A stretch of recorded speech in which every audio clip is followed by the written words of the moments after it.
గత కొద్ది రోజులుగా కాంగ్రెస్ పార్టీ ఈ ప్రభుత్వంలో మంత్రులు సీతారామ ప్రాజెక్టులో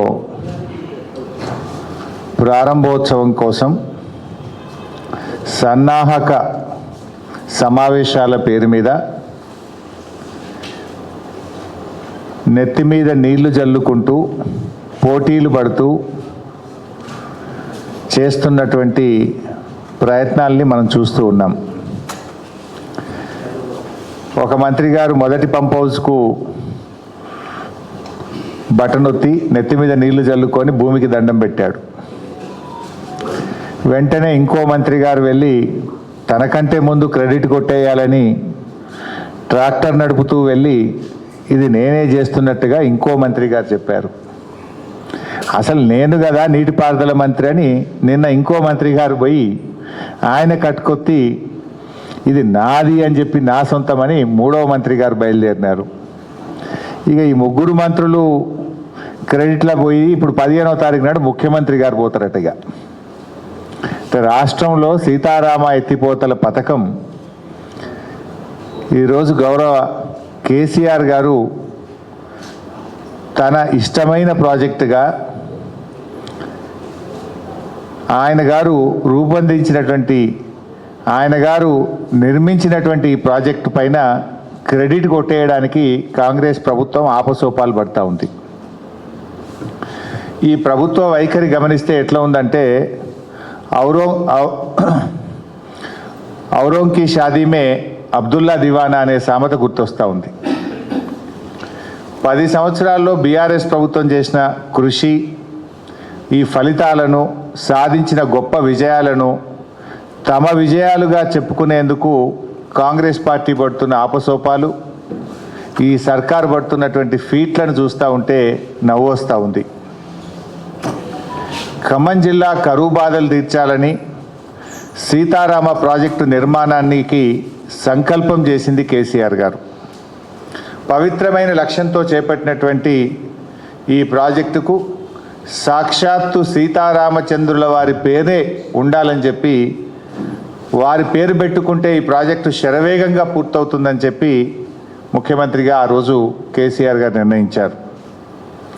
అనతి కాలంలో ఎన్నో అడ్డంకులు సృష్టించినప్పటికీ కూడా గత కాంగ్రెస్ నాయకులు కోర్టుల్లో కేసులు వేసి అనేక అడ్డంకులు సృష్టించే ప్రయత్నం చేసినా కూడా ఎప్పటికప్పుడు సమస్యల్ని పరిష్కారం చేస్తూ ఈ ప్రాజెక్టును వేగంగా నిర్మించే ప్రయత్నం చేసింది ఆనాటి బీఆర్ఎస్ ప్రభుత్వం. ఇవాళ ప్రభుత్వం మారినంత వల్ల ప్రారంభించే అవకాశం కాంగ్రెస్ పార్టీకి ముఖ్యమంత్రి రేవంత్ రెడ్డికి వచ్చింది. ఇక రిబ్బన్ కట్టింగ్ అవకాశం వచ్చింది కదా అని ప్రాజెక్టు కట్టినట్లు కటింగ్ ఇచ్చే ప్రయత్నం చేస్తే జనం నవ్వుకోరా? రిబ్బన్ కట్టింగ్ అవకాశం వచ్చిందని ప్రాజెక్టే తాము కట్టినట్లు కటింగ్ ఇచ్చే ప్రయత్నం చేస్తే ప్రజలు నవ్వుకుంటారు. ఇప్పుడు ఇతరుల ఘనత తమ ఘనతగా చెప్పుకునేటువంటి వ్యక్తిని ఏమంటారు? పరాన్న జీవులు అంటారు. ఇంగ్లీష్లో అయితే పారాసైట్స్ అంటారు. ఇవాళ మిమ్మల్ని చూస్తుంటే కూడా అదే అనిపిస్తూ ఉంది. ఒక ప్రాజెక్టు కట్టాలంటే దానికి సర్వే జరగాలి, డిపిఆర్ తయారు కావాలి, భూసేకరణ జరగాలి, టెండర్ల ప్రక్రియ జరగాలి, నిర్మాణానికి నిధులు సమకూర్చాలి.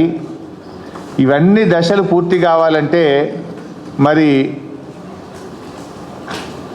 ఎందుకు తెస్తారా? ఇవి ఏమవసరం ఉందిరా?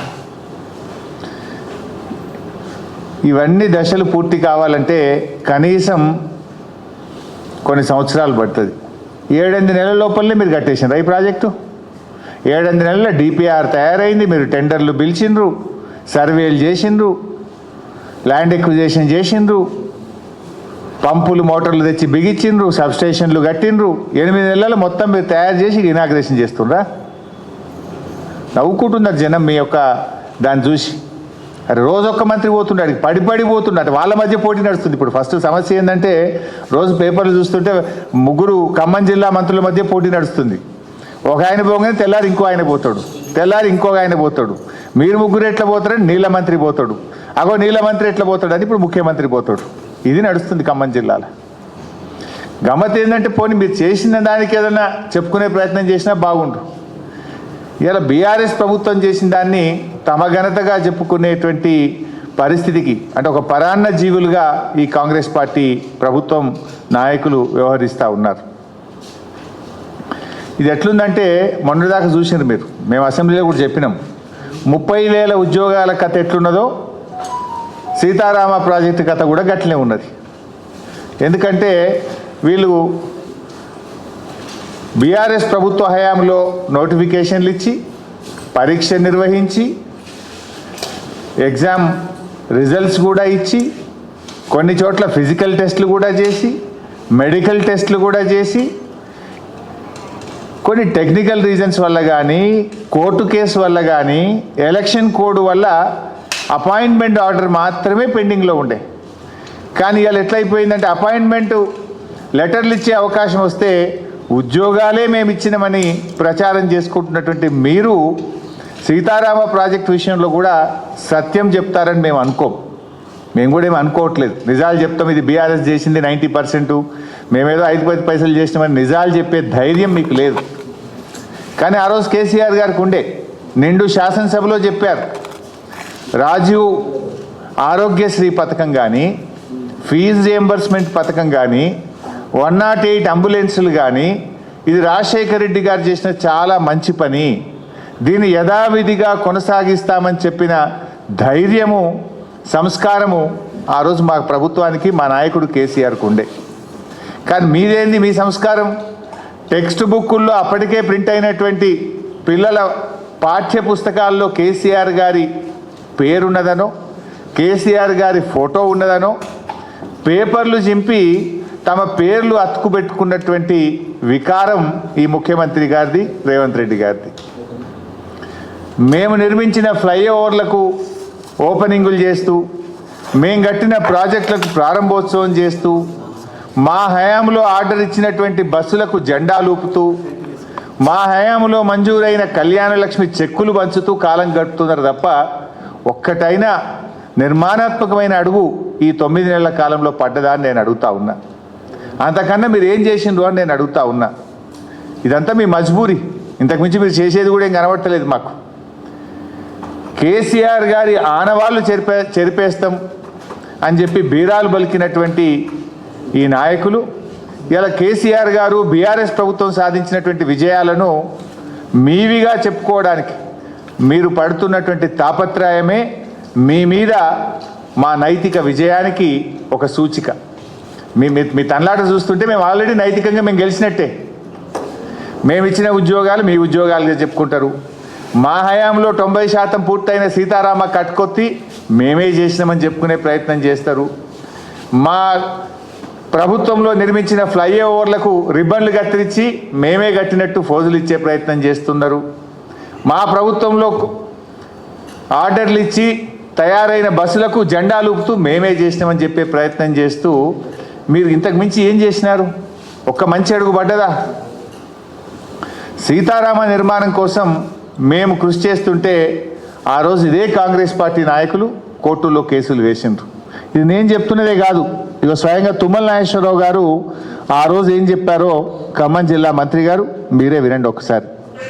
ప్రభుత్వంలో నాకు ఈ జిల్లాని సంపూర్ణంగా మిగిలిపోయినటువంటి బృహత్తర కార్యక్రమాలు పూర్తి చేసే అవకాశం మళ్ళీ కేసీఆర్ గారు నాకు ఇచ్చారు. అందుకనే ఈ జిల్లాలో మిగిలిపోయినటువంటి సాగునీటి పథకం, నేను కలలుగన్నటువంటి పథకం, ఈనాడు ముఖ్యమంత్రి గారి చేతులకు మీదుగా శంకుస్థాపన చేసినటువంటి ఈ జిల్లా జీవనాడి, ఈ జిల్లా ప్రజల చిరకాల వాంఛ గోదావరి జలాల్ని ఈ జిల్లా రైతాంగానికి ఇవ్వాలని ఆనాడు కాంగ్రెస్ ప్రభుత్వం ఆనాడు మొదలుపెట్టినటువంటి దుమ్మగూడాన్ని వాళ్ళ స్వార్థం కోసం, స్వలాభం కోసం, సొంతం కోసం, కమిషన్ల కోసం దాన్ని చిందరవందర చేసి ఒక్క చుక్క నీళ్లు ఇవ్వకుండా 2,000 కోట్లు దగా చేసినటువంటి కాంగ్రెస్ పార్టీ పాలకులు ఈ రోజు ఇరిగేషన్ ప్రాజెక్టుల గురించి, కేసీఆర్ గురించి ఒక్క మాట మాట్లాడే నైతిక హక్కు లేదు అని చెప్పి ఆ పార్టీ నాయకులు విజ్ఞప్తి చేయదలుచుకున్నాం.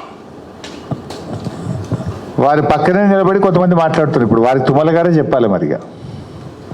సో ఆ రోజు వారు చెప్పింది నా జీవిత కళ, ఆకాంక్ష అని చెప్పి ఆ రోజు తుమ్మల నాగేశ్వరరావు గారు చెప్పారు. మరి ఈరోజు ఆ పార్టీ నాయకులు ఏం మాట్లాడుతుండో కూడా మనం చూస్తూ ఉన్నాం. నేను అడుగుతున్నా తుమ్మల నాగేశ్వరరావు గారిని, సీతారామ ప్రాజెక్టు నిర్మాణం ఇది బీఆర్ఎస్ పార్టీ ఘనత కాదని గుండెల మీద చేసుకొని చెప్పమనండి. నిజంగా కేసీఆర్ లేకుండా ఇంకొకరు ఉంటే అంత గొప్పగా ఖమ్మం జిల్లా గురించి సీతారామ ప్రాజెక్టు గురించి రూపకల్పన జరిగేదా అని నేను అడుగుతా ఉన్నా. ఈరోజు ఇవాళ సీతారామ అనేటువంటిది కేసీఆర్ గారి కళ, ఇవాళ ఆయన కృషి ఫలితం. ఎందుకంటే వారు చాలా దూరదృష్టితో ఆలోచించారు. ఖమ్మం జిల్లాలో అప్పుడు వాళ్ళు ఆలోచించిన రాజీవ్ సాగర్, ఇందిరా సాగర్లో కూడా కొన్ని మండలాలు వదిలిపెట్టినారు, కొన్ని నియోజకవర్గాలు వదిలిపెట్టినారు. ప్రతి సంవత్సరం కూడా కృష్ణానదిలో ఆలస్యంగా నీళ్లు రావడం వల్ల ఒక పంటనే సాగు జరుగుతూ ఉంది, వానాకాలం జరిగేటువంటి పరిస్థితి లేకుండా పోయింది. ఆ జిల్లా గోదావరి నదిని ఒడిసి పట్టుకొని అత్యంత ఎక్కువ పరివాహక ప్రాంతం ఉన్నటువంటి జిల్లా ఖమ్మం జిల్లా. స్వాతంత్రం వచ్చినప్పటి నుంచి ఎంతోమంది పాలకులు, ఎన్నో పార్టీలు వచ్చిపోయినాయి, కానీ ఖమ్మం జిల్లాకు చుక్క గోదావరి నీళ్ళు ఇచ్చిన పాపాన పోలేదు. అందుకే కేసీఆర్ గారు ఖమ్మం జిల్లా 2 పంటలు పండాలి, 2 పంటలు పండేటువంటి జిల్లాగా ఖమ్మం జిల్లాను మార్చాలని చెప్పి వారు సీతారామ ఎత్తిపోతల పథకానికి రూపకల్పన చేసినారు. వాస్తవానికి గత రాజీవ్ సాగర్ కానీ ఇందిరా సాగర్లో వాళ్ళు పెట్టిన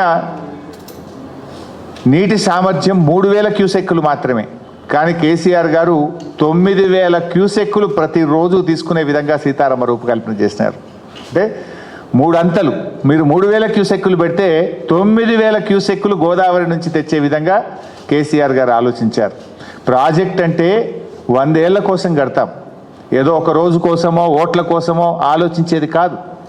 భవిష్యత్ తరాల కోసం 100 ఏళ్ల తర్వాత ఉండేటువంటి అవసరాలను దృష్టిలో పెట్టుకొని ప్రాజెక్ట్ నిర్మిస్తారు.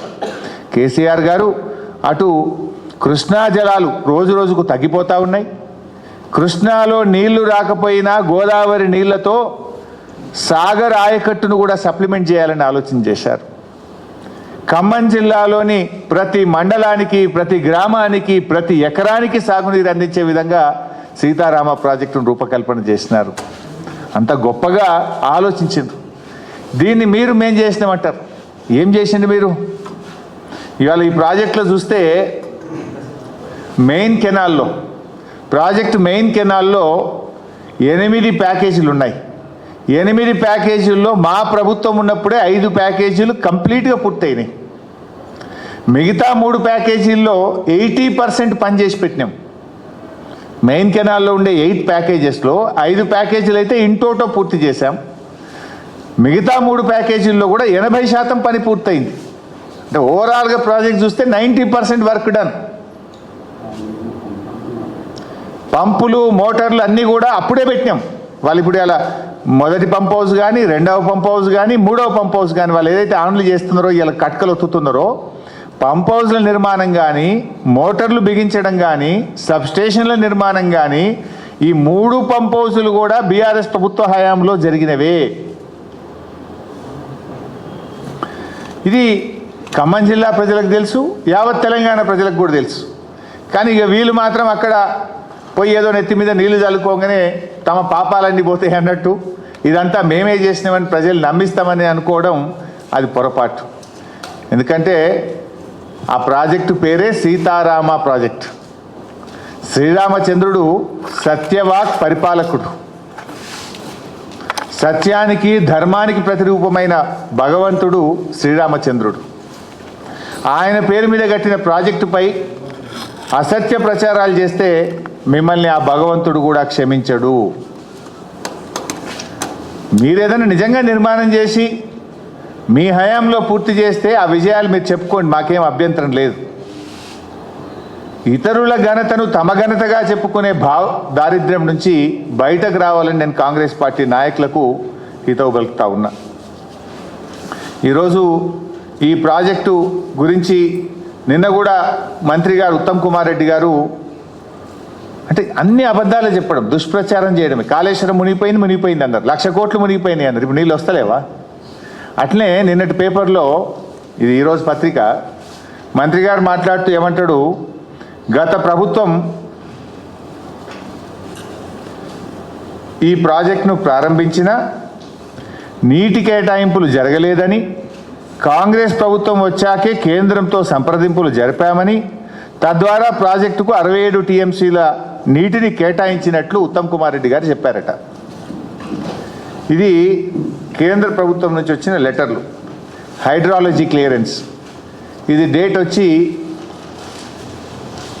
హైడ్రాలజీ క్లియరెన్స్కు 3/4/2023, 3 ఏప్రిల్ 2023లో ప్రాజెక్టుకు 67 టీఎంసీల నీటిని కేటాయిస్తూ కేంద్ర జలవనరుల విభాగం సెంట్రల్ వాటర్ కమిషన్ ఇచ్చిన ఉత్తర్వు.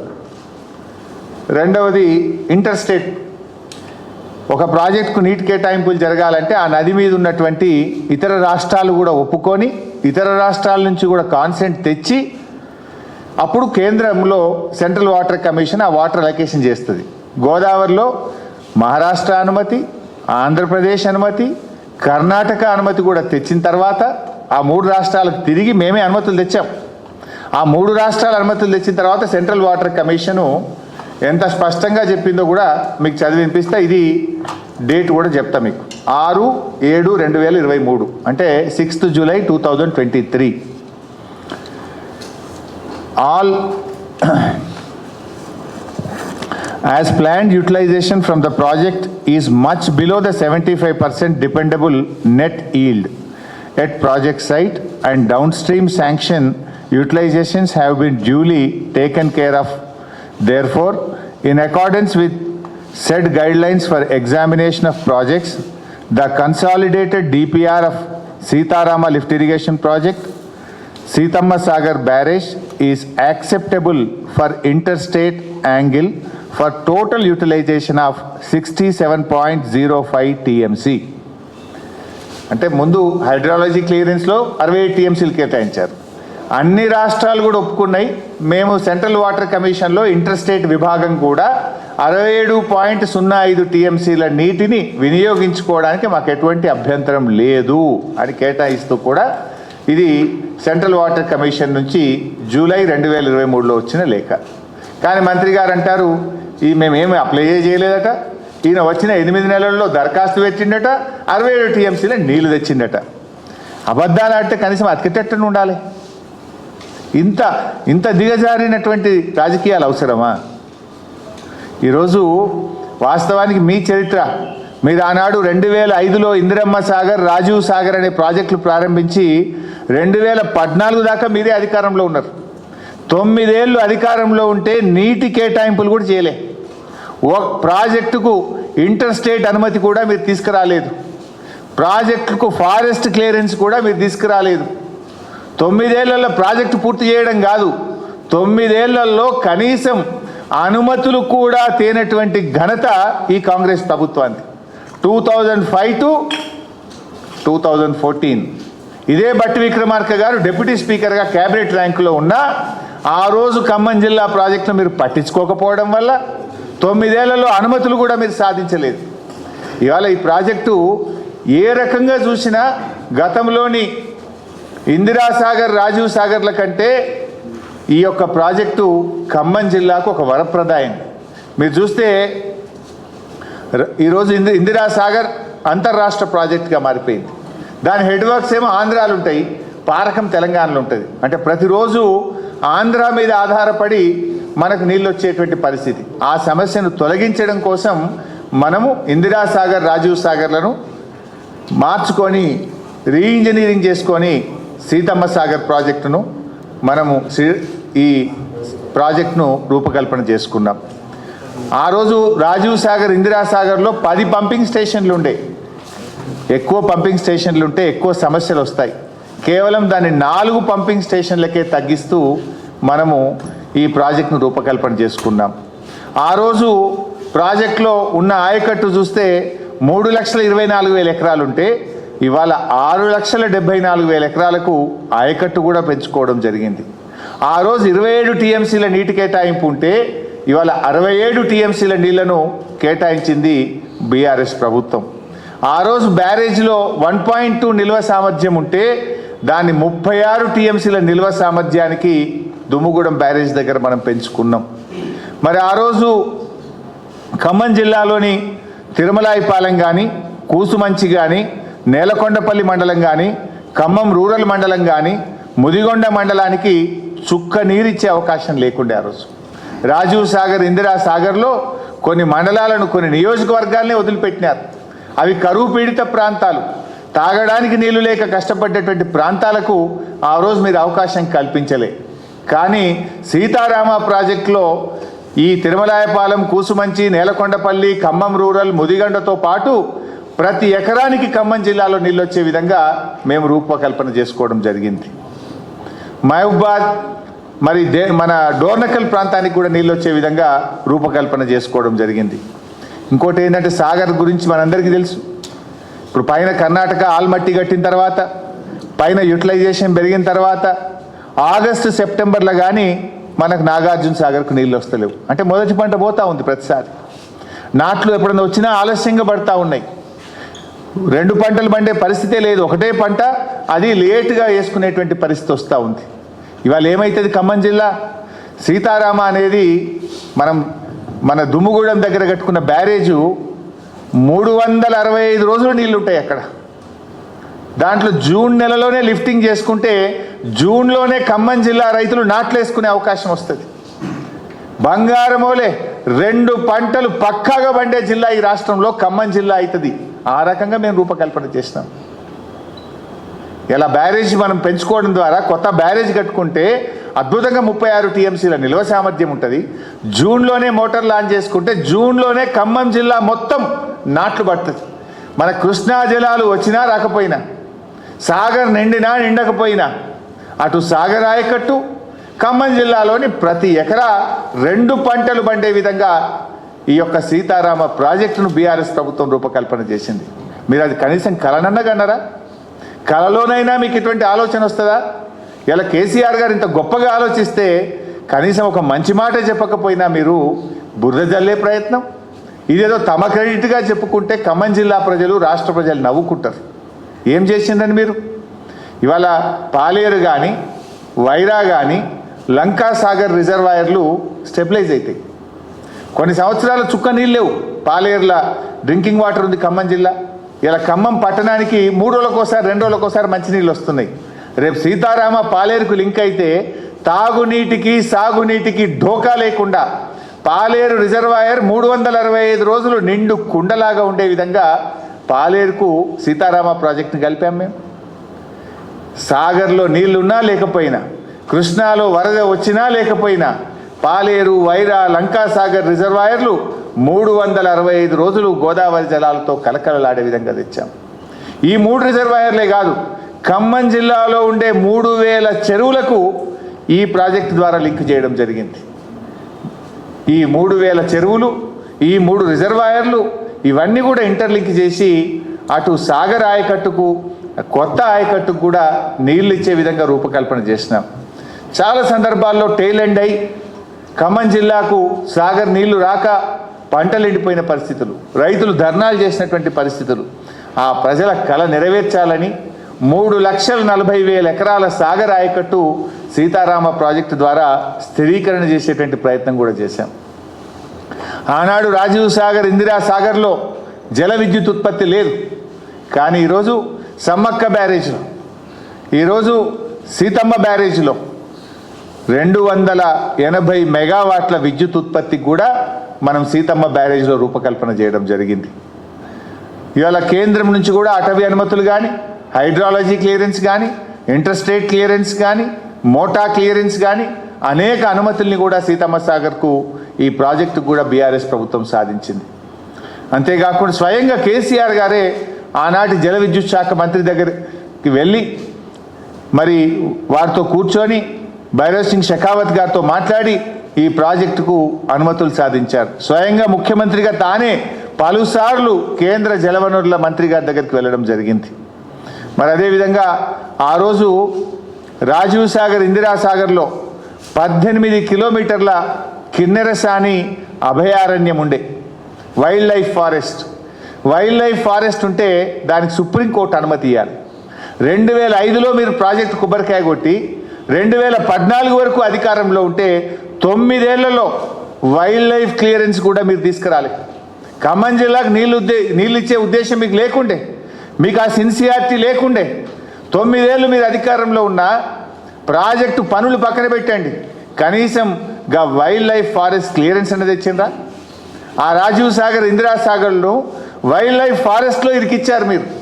కానీ ముఖ్యమంత్రి గారు ఆనాడు కేసీఆర్ గారు ఆలోచించి వైల్డ్ లైఫ్ ఫారెస్ట్ నుంచి బయటకు తీసుకొచ్చి సీతారామ ప్రాజెక్టుకు మనము ఎలాంటి ఇబ్బందులు లేకుండా అన్ని అనుమతులు తెచ్చింది ఇవాళ బీఆర్ఎస్ ప్రభుత్వం.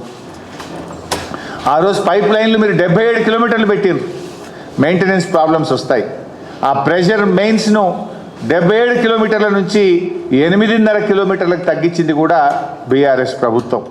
ఇట్లా చెప్పుకుంటూ పోతే ఎన్నో ఆలోచనలతోని ఖమ్మం జిల్లా ఒక శాశ్వత పరిష్కారాన్ని ఇవ్వాలని చెప్పి బీఆర్ఎస్ ప్రభుత్వం మరి కృషి చేసింది. మేం చేసినటువంటి దీన్ని ఇదేదో మేమే మొత్తం కాంగ్రెస్ ప్రభుత్వం వచ్చిన తర్వాతనే ప్రాజెక్టు కొబ్బరికాయ కొట్టినట్టు, వీళ్ళు రాత్రులంతా కష్టపడి పనిచేసినట్టు ఆ క్రెడిట్ కొట్టేసే ప్రయత్నం చేస్తూ ఉన్నారు. ఏదంటే వాస్తవాలు మాట్లాడండి. తప్పకుండా ఇది మాకు చాలా సంతోషం. ఇవాళ బీఆర్ఎస్ పార్టీ కానీ మా నాయకుడు కేసీఆర్ కానీ ఖమ్మం జిల్లాకు గోదావరి జలాలు రావడం అనేటువంటిది మాకెంతో సంతోషాన్ని ఇస్తుంది. ఇలా ప్రభుత్వం మారడం వల్ల మీకు ప్రారంభోత్సవం చేసే అవకాశం రావచ్చు, దానికి మాకేం బాధ లేదు. కానీ వాస్తవాలు చెప్పండి, వాస్తవాలు మాట్లాడండి. నిజంగా ఈ ప్రాజెక్టు వల్ల ఖమ్మం జిల్లా రూపురేఖలు మారిపోతాయి. ఖమ్మం జిల్లా ఇక ముఖాన్ని మొగులుగు పెట్టి చూడాల్సిన అవసరం లేదు. ముఖాన్ని ఏ ఆల్మట్టి నిండుతుందా, తుంగభద్రలో వరదొస్తుందా, కృష్ణాలో వరదొస్తుందా అని ఎదురు చూడాల్సిన అవసరం లేదు. కటుకొత్తుతే ఆ సీతారాముల వారికి మొక్కి కటుకొత్తుతే జూన్లో నాట్లు పట్టనే ఉంటాయి. గలగల గోదారమ్మ మా ఖమ్మం జిల్లా పంట పొలాల్లో ప్రవహించే విధంగా ఈ ప్రాజెక్టు రూపకల్పన చేశాం. ఇంత అద్భుతంగా ఈ ప్రాజెక్టు రూపకల్పన జరిగింది. ఇవాళ దాని ఫలితాలు రావడం నిజంగా చాలా సంతోషం. తప్పకుండా బీఆర్ఎస్ పార్టీ ఆధ్వర్యంలో కూడా మొత్తం ఖమ్మం జిల్లా అంతా కూడా పండుగ నిర్వహించుకుంటాం. ఈ ప్రాజెక్టు ప్రారంభమయ్యేటువంటి సందర్భంలో తప్పకుండా ఖమ్మం జిల్లా యావత్తు కూడా ఒక పండగలాగా చేసుకునేటువంటి ఒక శుభ సందర్భం.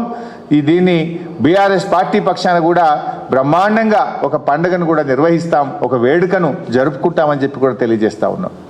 మాకేమీ బేసిజాలు లేవు, మాకేం మీలాగా క్రెడిట్ స్కోరింగ్ల కోసం మేము పనిచేయలేదు. మేము నిజాయితీగా పనిచేసినాం, భవిష్యత్ తరాలను దృష్టిలో పెట్టుకొని పనిచేసినాం. ఏం చేసినా ఈ రాష్ట్రం 100 ఏళ్ల పాటు మరి చల్లగా ఉండాలి, రైతులకు మేలు జరగాలి, భవిష్యత్ అవసరాలు దృష్టిలో పెట్టుకొని పనిచేసినాం తప్ప మేము తాత్కాలికమైన పని చేయలేదు. ఇవాళ 9000 క్యూసెక్కులు పెట్టినాం. ఆ రోజు రాజీవ్ సాగర్, ఇందిరా సాగర్లో 3200 క్యూసెక్కులు ఉంటే ఇవాళ 3 అంతలు 9000 క్యూసెక్కులు పెట్టినాం. అంటే ఇక్కడ ఇంకో చాలా ఇంపార్టెంట్ పాయింట్, పాలేరు దాకా నీళ్ళు వస్తున్నాయి, గోదావరి నీళ్ళు. పాలేరుకి వస్తే ఏమవుతుంది? ఒక చిన్న పంపు, రివర్స్ పంపింగ్లో మనం ఎట్లయితే వరద కాలువలో ఎస్ఆర్ఎస్పిలో పెట్టుకున్నామో ఒక చిన్న పంపు పెట్టుకుంటే నల్లగొండ జిల్లా మొత్తం కూడా గోదావరి జలాలతో నల్లగొండ జిల్లాలోని సాగర్ ఆయకట్టుకు కూడా నీళ్ళు వచ్చే అవకాశం ఉంటుంది. భూసేకరణ ఉండదు. అతి తక్కువ ఖర్చుతో పాలేరు బ్యాక్ వాటర్ నుంచి ఒక చిన్న లిఫ్ట్ పెట్టుకుంటే కృష్ణా జలాలు వచ్చినా రాకపోయినా నల్లగొండ జిల్లాకు కూడా గోదావరి జలాలు తీసుకుపోయే అవకాశాన్ని కూడా ఆ రోజు కేసీఆర్ గారు దృష్టిలో పెట్టుకొని ఆలోచన చేసిండ్రు. మనకేంటంటే ఆ కృష్ణా ట్రిబ్యునల్ ముందు వాదనలు అవుతున్నాయి. కృష్ణాలో మన రాష్ట్రం యొక్క వాటా సాధించాల్సినటువంటి అవసరం ఉంది కనుక అప్పుడే మనం ఆ డిపిఆర్లో పెట్టలే. ఒకసారి కృష్ణాల రైట్ఫుల్ షేర్ మనకు రాగానే ఈ పాలేరు నుంచి ఒక చిన్న పంపు పెట్టుకుంటే ఎప్పుడన్నా కృష్ణాలో వరద రాకపోయినా నీళ్లు రాకపోయినా నల్లగొండ జిల్లాకు కూడా గోదావరి జలాలు అందించేంత భవిష్యత్తు దృష్టిలో పెట్టుకొని దూరదృష్టితోని కేసీఆర్ గారు ప్రభుత్వం పనిచేసింది. ఇంత గొప్పగా మేము ఇలా రాష్ట్రం కోసం ఆలోచించినటువంటి వాళ్ళం. కానీ మీరు మాత్రం కేవలం రాజకీయ ప్రయోజనాల కోసం, మీరు చిన్న చిన్న దానికోసం మీ ప్రభుత్వం పనిచేస్తూ ఉంది. ఇవాళ ఏమైపోయింది రాష్ట్రంలో? మీరు పరిపాలన చూస్తే అంత ఆగమాగమైపోయింది రాష్ట్రం. ఎక్కడ చూసినా ఇవాళ రాష్ట్రంలో విషజ్వరాలు, రాష్ట్రంలో ప్రజలు విషజ్వరాలతో ప్రాణాలు విడుస్తూ ఉన్నారు. మంచమెక్కిన మాన్యమని పతాక శీర్షికన పత్రికల్లో వార్తలు వస్తూ ఉన్నాయి. దవాఖానలలో మంచాలు దొరకని పరిస్థితి ఏర్పడ్డది. ప్రభుత్వ ఆసుపత్రులలో బెడ్లు లేవు. చిన్న పిల్లలు కూడా చనిపోతున్నారు. ఈరోజు ఇలా 8 నెలల బాలుడు కూడా ఈరోజు విషజ్వరంతో మరి చనిపోయినటువంటి పరిస్థితి. ప్రజ్వల్ అనేటువంటి 8 నెలల బాబు డెంగ్యూతో చనిపోయిన పరిస్థితి. ఆసిఫాబాద్ జిల్లా గండిపేట గ్రామంలో 32 ఏళ్ల కాశీనాథ్, 18 ఏళ్ల పూజ అనే అమ్మాయి కూడా విషజ్వరాలతో చనిపోయినారు. రాష్ట్రంలో దాదాపు 3000 డెంగ్యూ కేసులు నమోదైనాయి. వేలాది మంది చికెన్ గునియా, వైరల్ ఫీవర్స్, విషజ్వరాలతో ప్రజలు బాధపడుతూ ఉన్నారు. అంటే గందరగోళం అయిపోయింది. దవాఖానాలలో మందులు లేవు. ప్రజలు చాలా ఇబ్బంది పడుతున్నటువంటి పరిస్థితి ఉన్నది. ప్రజలు విలవిల్లాడుతున్నటువంటి పరిస్థితి ఉంది. పసికందులను కుక్కలు వీక్క తింటున్నాయి. హాస్పిటళ్లలో మందులు లేవు. పల్లెల్లో పారిశుద్ధ్యం పడికేసింది. 8 నెలల్లో అంతా ఎటమటం అయిపోయింది. గురుకులాల్లో మా అక్క చెప్తుంది ఎలుకలు కొరుకుతున్నాయి పిల్లలు. గురుకులాల్లో విషాహారం తిని ప్రతిరోజు పేపర్లో చూడండి 30 మందికి మరి ఆసుపత్రుల పాలైంది, 20 మంది ఆసుపత్రుల పాలైంది. ఇక్కడ విషాహారం తిన్నారు, ఎలుకలు పడ్డాయి, బల్లులు పడ్డాయి, పిల్లలకు బయలు వాంతులు పెట్టినాయి. ఏదో ఒక గురుకుల పాఠశాల, ఎస్సీ గురుకులమో, మైనార్టీ గురుకులమో, బీసీ గురుకులమో నిత్య కృత్యం అయిపోయింది రాష్ట్రంలో. ఆనాడు మా ప్రభుత్వం ఉన్నప్పుడు ఎప్పుడన్నా 6 నెలలకో ఏడాదికో ఒక్క చోట జరిగితే వీళ్ళు రాద్ధాంతం చేద్దురు. కానీ ఇలా అసలు గురుకులాల్లో పిల్లలు అనారోగ్యం పాలైనరు. కానీ ఒక్కరోజు ఉంటే ఒట్టు, ప్రతిరోజు ఏదో ఒక గురుకులంలో విషాహారం తిన్నారు, పిల్లలకు జ్వరాలు వచ్చినాయి, బయలువాంతులైనాయి, దవాఖానలు పడ్డారు, ఆగమాగమవుతున్నారు. ఇలా అన్నం కారం మెతుకులతో పిల్లలు తినే ఫోటోలు కూడా చూసినాం కదా మనం. కనీసం వాళ్ళకు తిండి కూడా సరిగా పెట్టలేరు. కారం వేసుకొని, నూనె వేసుకొని అన్నం మెతుకులు పిల్లల్ని తినేటువంటి పరిస్థితి ఈరోజు ఈ ప్రభుత్వం తీసుకొచ్చింది. అంటే పాలన పడకేసింది. మీరు ఎంతసేపు మార్కులు, స్కోరింగులు, బ్రేకింగులు, గోబల్స్ ప్రచారము, దుష్ప్రచారాల మీద దృష్టి పెట్టింది తప్ప మీరు ఈ పబ్లిసిటీ స్టంట్స్, నేను ఇకనైనా దిగిరండి, పబ్లిసిటీ స్టంట్స్ మానండి, గవర్నెన్స్ మీద దృష్టి పెట్టండి అని నేను ప్రభుత్వాన్ని కోరుతా ఉన్నా. ఎందుకంటే మీరు నిజంగా గవర్నెన్స్ మీద దృష్టి పెడితే ప్రతిరోజు సంక్షేమ హాస్టళ్లలో పిల్లలు ఆసుపత్రుల్లో పాల్గారు కదా. రాష్ట్రంలో మలేరియా, డెంగ్యూ, వైరల్ ఫీవర్స్ ఇంతగా ప్రబలై కదా. జ్వరం సర్వే అని పెట్టిండ్రు, అది తూతూ మంత్రం నడిచింది. జ్వరం సర్వే అంతా తూతూ మంత్రంగానే నడిచింది తప్ప ఎక్కడైతలేదు. మీరు లిక్కర్ టార్గెట్ల మీద దృష్టి పెట్టింది గవర్నమెంట్. సీరియస్ పని చేస్తుంది గవర్నమెంట్. ఎడ పని చేస్తుంది అంటే, నువ్వు వైన్ షాప్ వాళ్ళకి ఫోన్లు చేసి లోడ్ ఎత్తావా అని అధికారులు బెదిరిస్తున్నారు. ఇది కూడా పతాక శీర్షికన వార్తలు వస్తున్నాయి. వైన్ షాపులకు టార్గెట్లు పెట్టి లిక్కర్ ఆదాయం పెంచడం మీద ఉన్న శ్రద్ధ ప్రజల ఆరోగ్యాన్ని కాపాడే విషయంలో ఈ ప్రభుత్వానికి లేకుండా పోయింది. టార్గెట్లు పెట్టి మరీ వైన్ షాపులను, బార్లను బెదిరించి ప్రజలకు ఇంకా తాగించండి, అమ్మండి అని బెదిరించి ఇలా వైన్ షాపులకు లోడ్ల మీద లోడ్లు బుకింగ్లు పెట్టి చేపిస్తున్నటువంటిది ప్రభుత్వం.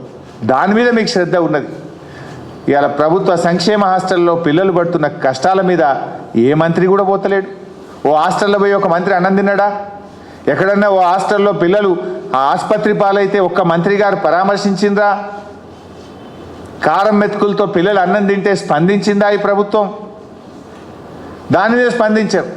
మా ప్రభుత్వం చేసిన పనుల విషయంలో పబ్లిసిటీ కోసం మాత్రం జిమ్మిక్కులు చేస్తున్నారు. వచ్చిన బీఆర్ఎస్ ప్రభుత్వం చేసిన పనులకు నీళ్లు మేమిచ్చినాం, మేం చేసినామని చెప్పి ప్రయత్నం చేసే తనలాటుంది. నిన్న కూడా ఆర్మూర్ల కుక్కలు కొరికినాయట. నిన్న 7 మందిని ఆర్మూర్ల కుక్కలు కొరికితే 3 సీరియస్ ఉన్నారని పొద్దుగాలేదో పేపర్లో వార్త చదివిన.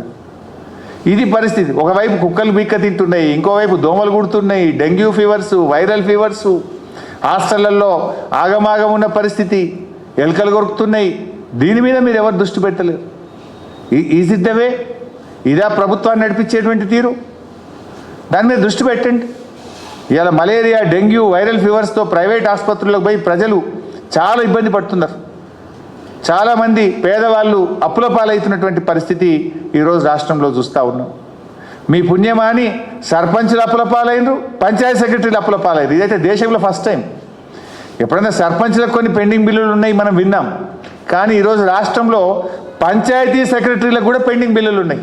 I'm challenging this government. ఈ రాష్ట్రంలో ఏ గ్రామ పంచాయతీ కన్నపోండి అప్పులు లేని పంచాయతీ సెక్రటరీ ఉంటే ఒట్టు.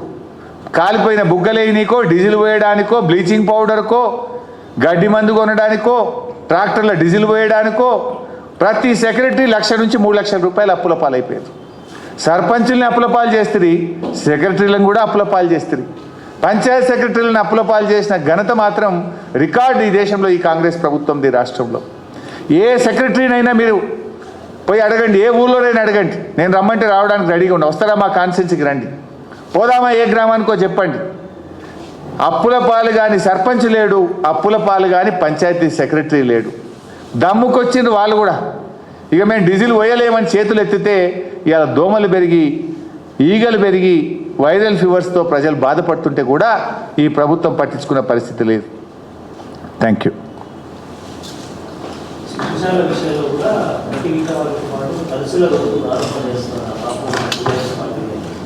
కేటీఆర్ గారు చాలా స్పష్టంగా చెప్పింది కదా, ఈరోజు కూడా ట్వీట్ చేసినారు చూడండి. Thank you. అదే కదనే ఇప్పటిదాకా మొత్తుకున్నది. 75 కోట్లతో 1,50,000 ఎకరాలకు నిజంగా నీళ్ళు ఇస్తే నోబెల్ ప్రైజ్ ఇవ్వాలి ఆయనకు. అంటే 3 పంప్ హౌజులు వెళ్ళి పోయి మోటార్లు వత్తిరు కదా. మొన్ననే ఫస్ట్ రోజు తుమ్మల గారు వత్తిండ్రు, నిన్న బహుశా ఉత్తమ్ కుమార్ రెడ్డి గారు వచ్చారు. రేపు 3వ పంప్ హౌస్ కూడా రెడీ కాలేదని ఆందాక పోయి నారాజు అయ్యి వాపసు వచ్చినట్టు రేపు ఇవ్వాలని వస్తారేమో. ఈ 3 పంప్ హౌస్లలో ఒక్క పంప్ హౌస్ అన్నా కాంగ్రెస్ ప్రభుత్వ హయాంలో కట్టారా? పంప్ హౌస్ ఎక్స్కవేషన్ కానీ, మోటార్లు బిగించడం కానీ, సబ్స్టేషన్ల నిర్మాణం కానీ, ఈ పంప్ హౌస్లలో 10 పైసల పని కాంగ్రెస్ ప్రభుత్వం చేసిందా? మరి ఆ పంప్ హౌజులు పూర్తిగా అంది, గ్రావిటీ కెనాల్ పూర్తిగా అంది, సబ్స్టేషన్లు పూర్తిగా అంది, మరి నీళ్ళు వస్తాయా 75 కోట్లతో? 75 కోట్లకే నీళ్ళు వచ్చినాయంటే నోబెల్ ప్రైజ్కి మనం అందరం ఏకగ్రీవంగా మనం రికమెండ్ చేసి పంపుదాం. ఇక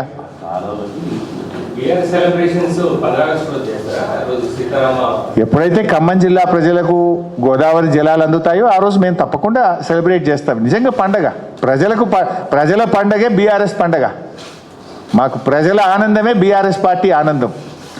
ఖమ్మం ప్రజల చిరకాల కోరిక, ఖమ్మం ప్రజల ఆకాంక్ష నిజమైంది. అంతకంటే గొప్పదేంది? స్వాతంత్రం వచ్చిన తర్వాత కాంగ్రెస్ ప్రభుత్వాలు, తెలుగుదేశం ప్రభుత్వాలు, ఎందరో పాలకులు వచ్చిపోయింది. చుక్క నీళ్లు, గోదావరి నీళ్లు ఖమ్మం జిల్లా ప్రజలకు అందినాయా? ఇవాళ భక్త రామదాస్ అయినా, సీతారామ ప్రాజెక్ట్ అయినా అది కేసీఆర్ ఘనత, బీఆర్ఎస్ ఘనత. భక్త రామదాస్ ద్వారా పాలేరుకు నీళ్లు అందించిందంటే అది కేసీఆర్ గారు. ఇవాళ సీతారామ ప్రాజెక్టు ద్వారా నీళ్ళు అందినాయంటే అది కేసీఆర్ గారు. అండ్ మేము ఒక్క నీళ్ళు కాదు ఇది, నేను హానెస్ట్లీ ఐఎమ్ సేయింగ్. ఖమ్మం జిల్లా ప్రజలు నిజంగా వాళ్ళ పరిస్థితి మనమే చాలాసార్లు చూసాం. మధ్యలో పోయిన తర్వాత పశువులకు వదిలేస్తే పోయిన యాసంగి ఏమైంది? మొన్న యాసంగి పంట నీళ్లు రాక ఖమ్మం జిల్లా ప్రజలు యాసంగి పంట బీడుబడ్డాయి పొలాలన్నీ. ఎవరన్నా ఆశపడి వేసిన వాళ్ళు మధ్యలో గొర్రెలు మేకలకు పశువులకు వదిలిన పరిస్థితి చూసాం. కానీ రేపు సీతారామ ప్రారంభమైన తర్వాత ఖమ్మం జిల్లాలో ఇంచు భూమి కూడా ఖాళీ కనబడదు. ఇక ముఖాన్ని అటు సాగర్ వైపో, ఆల్మట్టి వైపో, శ్రీశైలం వైపో చూడాల్సిన అవసరం లేదు. సీతారామ దేవుడికి మొక్కి కట్టుకొత్తుతే 2 పంటలు పండే పరిస్థితి ఇలా ఖమ్మం జిల్లాలో తెచ్చింది కేసీఆర్ గారు. అటు సాగర్ ఆయకట్టును, ఖమ్మంలోని ప్రతి ఎకరానికి కరువు పీడిత ప్రాంతాలు, ఆ ప్రాంతాలకు కూడా నీళ్ళు వస్తాయి. ఖమ్మంలోని ప్రతి చెరువును సప్లిమెంటేషన్ చేయబోతున్నాం. ఖమ్మంలో ఉన్న మీడియం ఇరిగేషన్ ప్రాజెక్టులకు సప్లిమెంటేషన్ చేయబోతా ఉన్నాం.